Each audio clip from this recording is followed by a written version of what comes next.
Nikita Boyanov hosted a podcast and shared a lot of cool things about when the arena will become available. EOD Edition will no longer exist, more new mechanics, guns, and even a new location. But let's talk about everything in order. Arena will be in early or mid-December. Nikita showed on the stream how it's played, and basically everything went well. There wasn't much important information about the arena. In a fun twist, there were interesting presses in the menu before the match. I would even say unusual. Many of you probably noticed a timer on the page of the last edition. So, after the expiration of this timer, EOD will indeed disappear. It is of course associated with the release of the arena, so that it's bought as a separate project and not as a bonus along with EOD. Obviously, for those who already have EOD, it will remain and be a kind of exclusive. That's what Nikita said about it. What about EOD? People ask me, Nikita,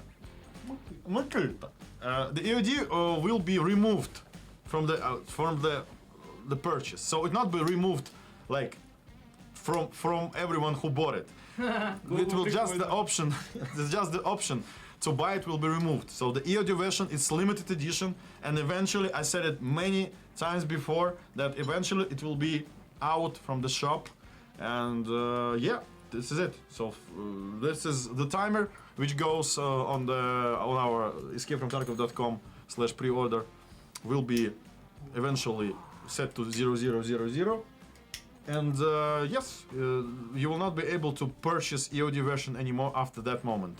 They showed a new location, which I heard about for the first time. It's called Ground Zero. The location is very similar to the streets of Tarkov, only much smaller, so of course it will require fewer computer resources. And this location will only be for beginners up to level 20. They promised a new boss, which they didn't show, as well as an BTR on the streets of Tarkov, which they also didn't show. Vaulting or jumping over obstacles will look quite decent, even acceptable. But here are the details about whether PMC will be able to jump if his limbs are broken were not given. Thanks to vaulting, I think the main function of PMC straight will become almost useless, as it is usually used to jump somewhere, but now you can climb over. The achievement system is a kind of fun content that will be transferred from wipe to wipe. In simple terms, kill Togila 300 times and get a medal. It will stay with you forever. Personally, I think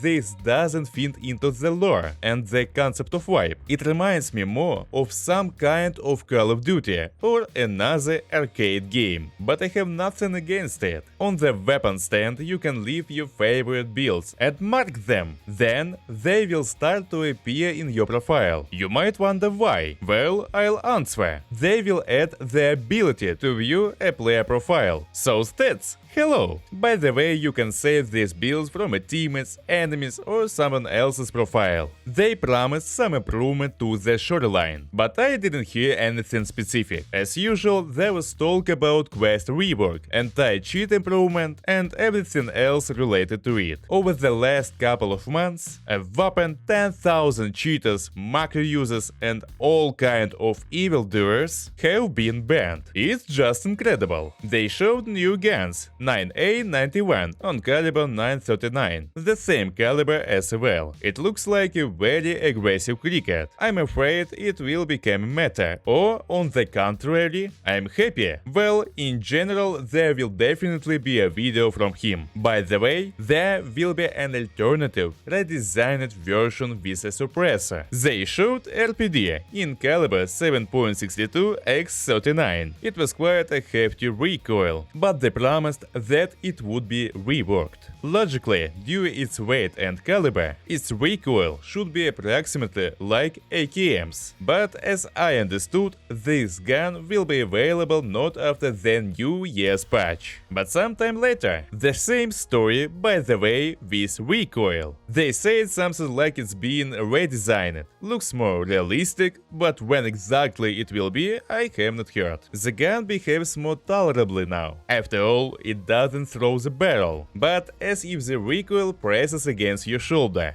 just like in real life. Also, you can see that weapon can now be switched to the left side. It's not a full change of hands, but a more comfortable position for the gun to shoot from under the left hand. It may well bring some corrections to PvP during peaks from the left side. They again showed the future armor system tile. There was nothing particularly new, only that there was talk about the helmet, that they will also have armor plates. They also showed new shooting animation from behind cover. I don't think this will in any help to the movement become effective, but we will see. They showed us the scores for which they give such loot. In general, there was nothing else particularly interesting in the podcast. There was various reflection on the small things, but in fact all the most important things I just mentioned in this video. It ends. Thanks for watching until the end. See you next time. Good luck!